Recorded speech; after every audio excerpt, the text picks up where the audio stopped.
was in high school, my friends and I liked to do some exploring. I lived in a small town near a large bay. I lived in a big neighborhood near the water. In between my neighborhood and the state park sits the old waterworks. It's the old water treatment plant that shut down sometime in the 1950s. It's a pretty massive chunk of property. The old 5-story brick building sits on top of a big hill. We used to sled down it when we were kids. The hill is actually a giant water tank that sits beneath the ground, and then the earth is built up around it. When you drive by, the hill is perfectly symmetrical, and we never realized it was a massive tank until we began exploring inside the building. The property is entirely fenced off. We used to jump the fence to go sledding, and the cops would show up and kick us out about half the time. We kind of expected it, so it wasn't until we were a little older that we figured out a way into the building to explore. During the warmer months, the trees and bushes were full, so it seemed a lot easier to sneak around on the property without being noticed. One day, a few of us walked along the beach. It's much easier to get over the fence on that side.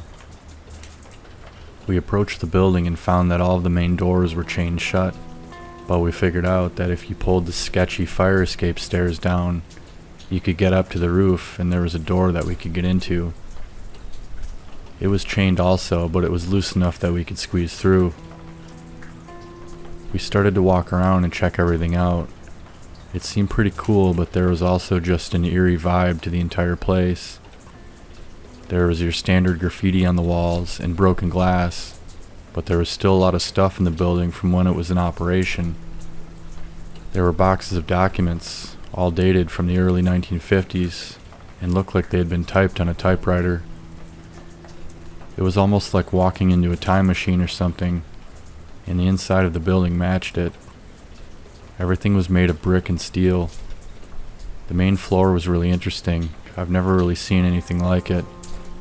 There were these giant steel vats that ran deep beneath the floor, and then there were these long gated catwalks over top that you could walk on. It looked like the tanks went deep down underground and obviously extended way out past the edge of the building, considering how big the hill was out front. There was enough natural light coming through the windows to see in the main parts and the upper floors, but there was a lot of dark spaces too, but we didn't have any lights with us. We kept exploring and eventually found this really curious spot.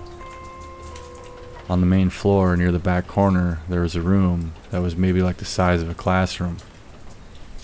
There was a lot of clutter in it, boxes and a couple desks and other random stuff. We were rummaging through some of the boxes and the other stuff when Brett noticed something near the back.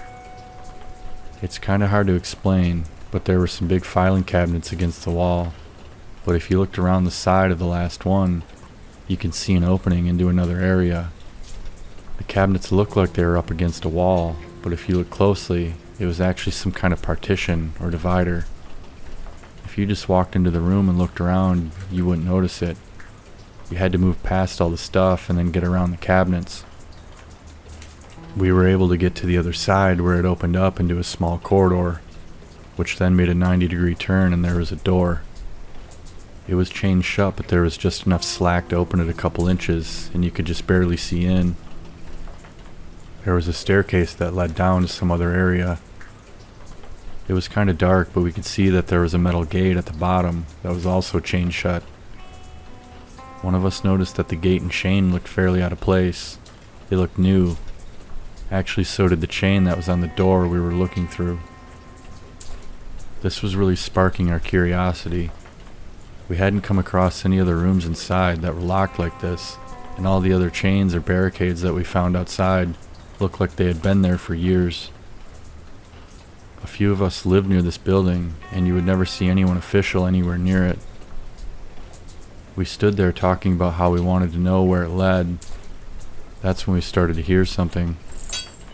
It was a really faint metallic knocking sound coming from down the staircase. It sounded like metal hitting metal, but we all had to be silent in order to hear it.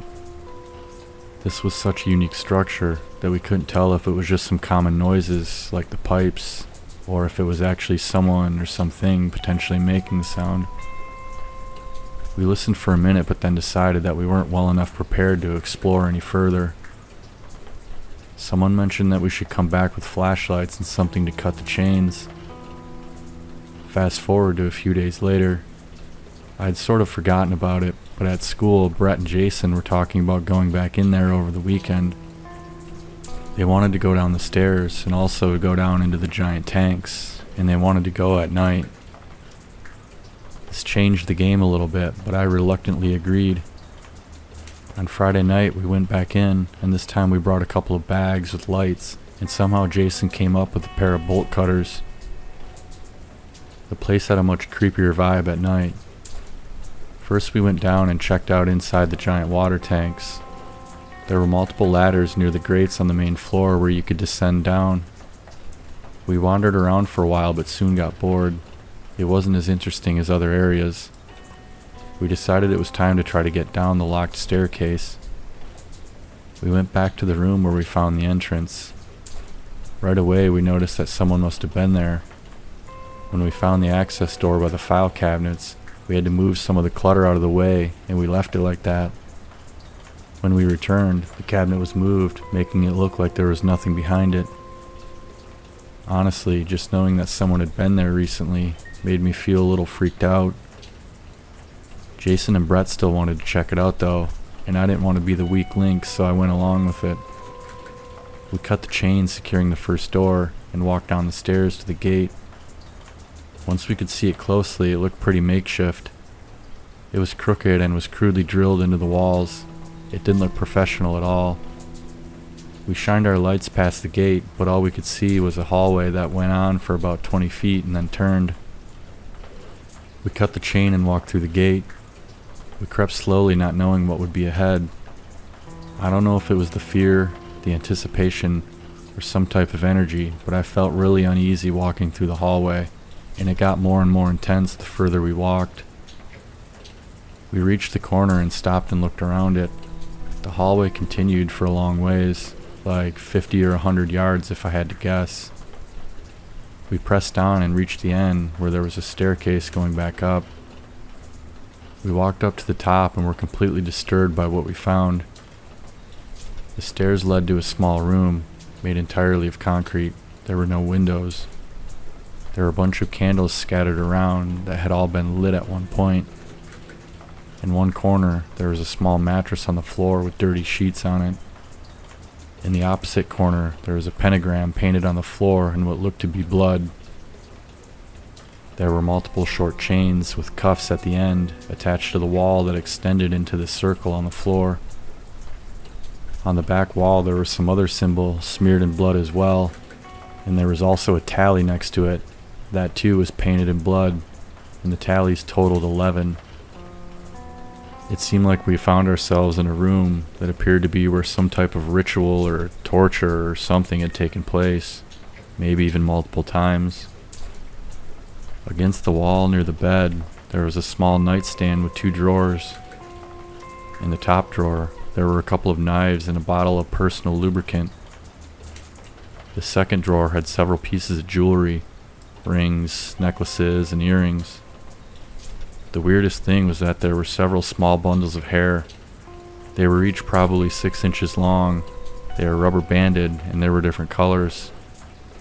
There were a few other small, brightly colored objects. It took us a minute to figure out what they were. They looked to be fingernails, like entire fingernails that looked to have been torn from the skin. There was a single door in the room that was chained up. We'd had enough and decided to go back the way we came and get out of there. We ran back down the hall and made our way out of the building. As we walked back towards the beach, we noticed a small building that we always overlooked. It was all cement and about 100 yards from the main brick building. We stopped and looked back to examine the location based on the building we were just in, and it had to be the same one. It must have been some kind of alternate entrance to the main plant. The door was secured with multiple super heavy-duty chains. We're not really sure exactly what was going on in there, but we were coming up with some pretty troubling theories. That was the last time any of us went in there.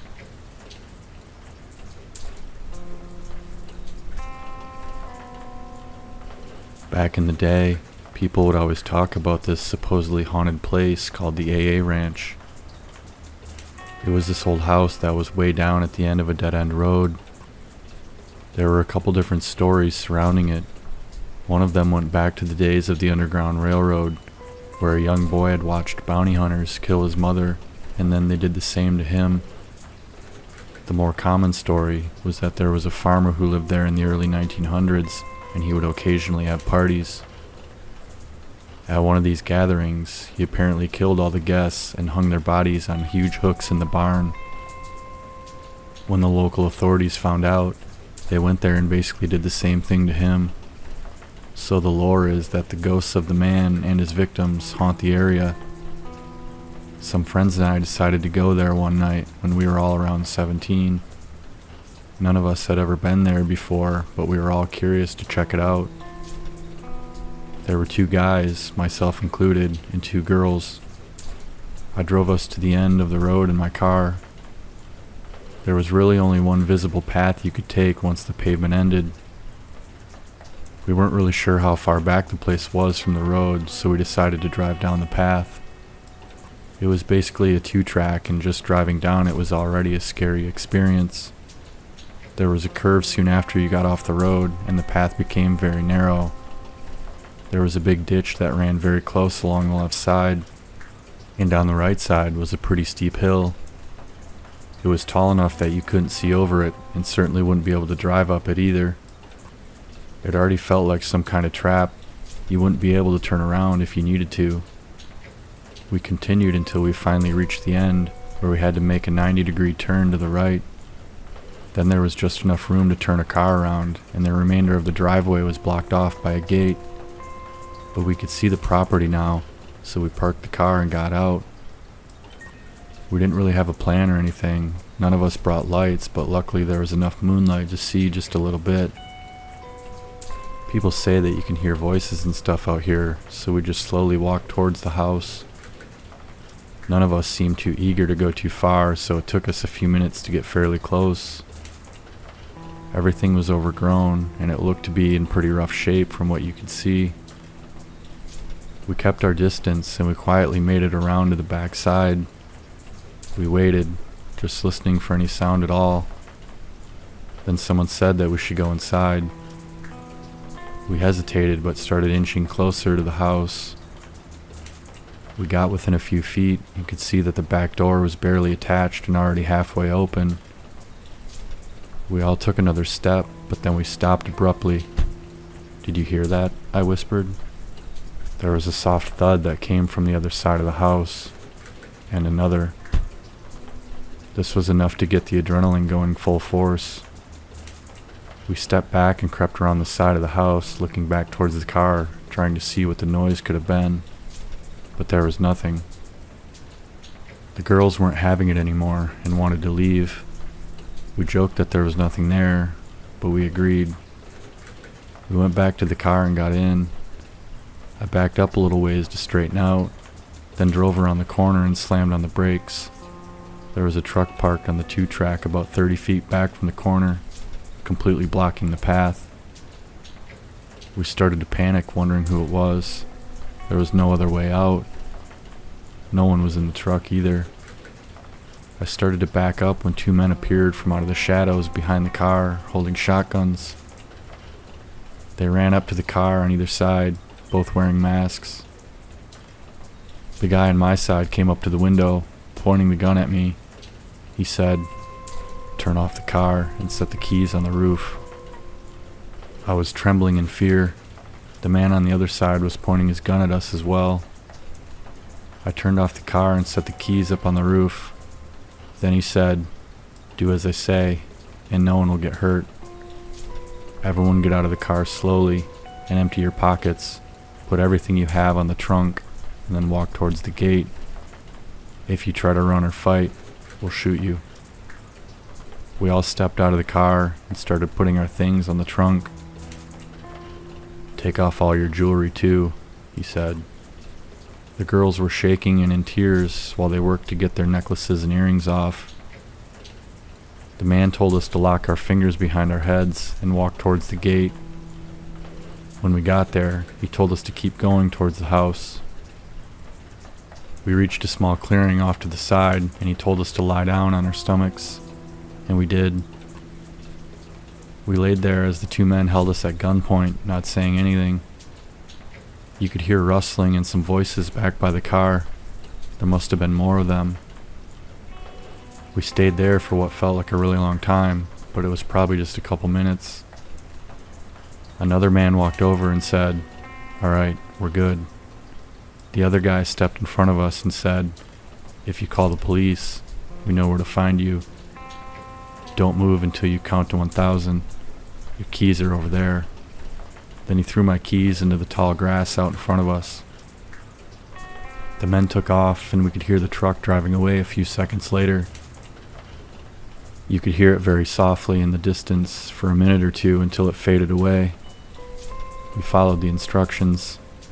Once we got back up, we were all totally shook up, and it took us a while to find my keys. When we got back to the car, the whole thing had been ransacked, and anything valuable was gone. Luckily, they kept their word and didn't hurt us.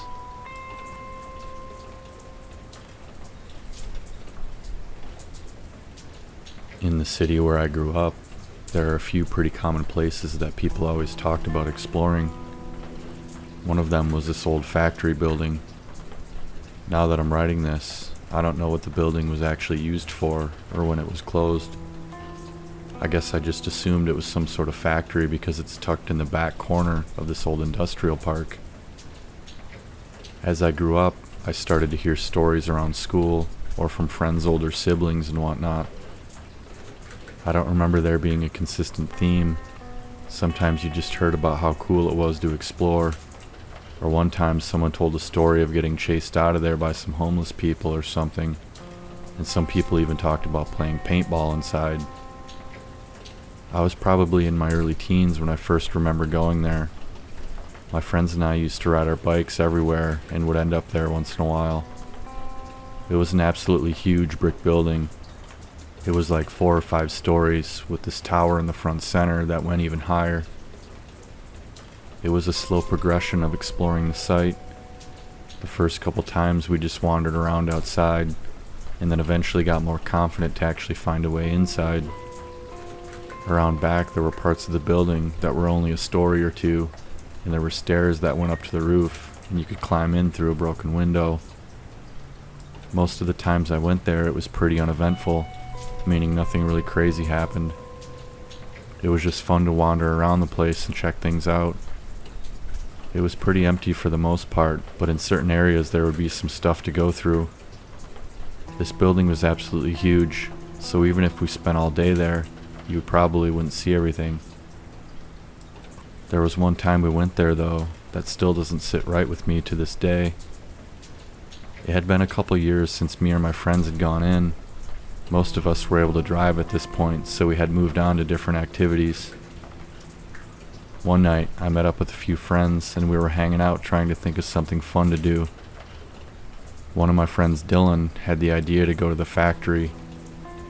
The idea was random enough that we were all on board. We'd always gone in there during the day, so going in at night should be interesting.